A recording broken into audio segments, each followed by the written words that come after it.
Ma'am, may we have your reaction about the statement of Hanelet Avancenia congratulating the current administration for the situation of kidnapping and killings in the country? There was, I think, a sarcasm. Kaya kay Ms. Hanelet Avancenia, huwag niyong gawing issue ito at gawin niyong katatawanan ang gobyerno. Pia Gutierrez, ABS-CBN. Hi, ma'am. Ma'am, there had been speculations about the President's health lately. Kamusta na po ang Pangulo? Kung makikita niyo po, yan naman po ay talagang pinapakalat. Siguro para palabasin na ang Pangulo ay hindi maganda ang kalusugan, not in good health. Mapapasin niyo po, siguro po kahit po yung mga media, halos araw-araw naman po ay nakikita ninyo ang Pangulo sa kanyang mga activities at sa kanyang pagsama dito sa alyansa. Maliban dyan ay mayroon pa rin po siya mga meeting, kasama po kami. At sa aking perspektibo, dahil nakakasama tayo mismo ng Pangulo, maganda po ang kalusugan ng ating Pangulo. Dahil kung hindi po maganda ang kalusugan ng ating Pangulo, malamang ay hindi na po siya nakakaganap ng kanyang mga tungkulin sa araw-araw. At ang aking pakiusap lamang po sa mga fake news peddlers, huwag niyo pong gawa ng kwento ang Pangulo patungkol sa kanyang kalusugan. Hindi po yan maganda para sa ating bansa. Dapat po ipagdasal pa po natin na maging maganda ang kalusugan ng mga namumuno sa atin. At iwasan po nila na magbigay ng speculation kahit hindi po doktor ay nagpapakadoktor sa social media. Maricel Halili, TV5. Good morning, Yusek. Ma'am, may we have your reaction about the statement of Hanelet Avancenia congratulating the current administration for the situation of kidnapping and killings in the country? There was, I think, a sarcasm in her tone. Nakakalungkot.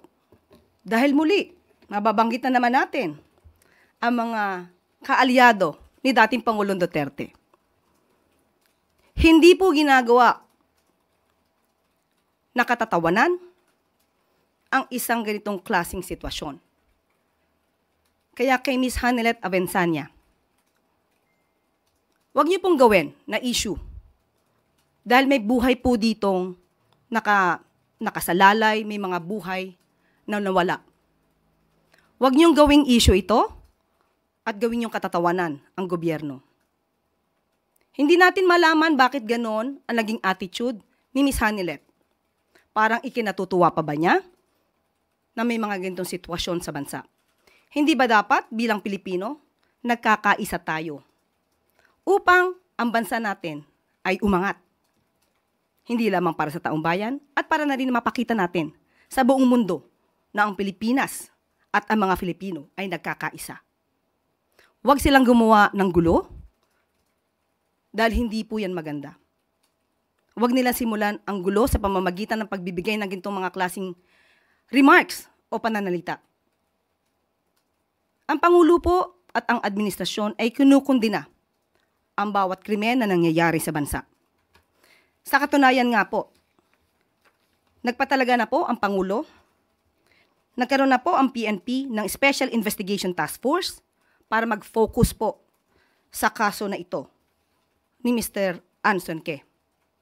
At itong si Police General Elmer Ragay, a former director of the Anti-Kidnapping Group, ay na-relieve na po dahil hindi po nasisiyahan sa pagkakataong ito sa kanyang performance. Kaya po ang itinalaga ay si Police Colonel David Poklay, na dati pong Criminal Investigation and Detection Group. Kasama po siya dyan dati. So, makakaasa po ang taong bayan at ang buong sambayanan na hindi po tutulugan ng gobyerno ang mga ganitong klaseng sitwasyon. Pananatilihin po natin na magkakaroon ng hustisya. Bibigyan natin ng hustisya ang dapat nabigyan ng hustisya at hindi po natin hahayaan na mangyaring muli ang naganap sa mga naging biktima ng EJK. Kaya muli pinapanawagan po natin kay Ms. Hanelet Avancenia. Huwag na po sana mamutawi sa inyong bibig ang mga gintong klaseng pananalita. Dahil hindi po rin natin gugustuhin i-congratulate ang dating Pangulong Duterte sa mga nagawa pong EJK. Dahil po buhay po ang pinag-uusapan dito. At dito na po natatapos ang ating briefing sa araw nito. Maraming salamat po para sa Bagong Pilipinas.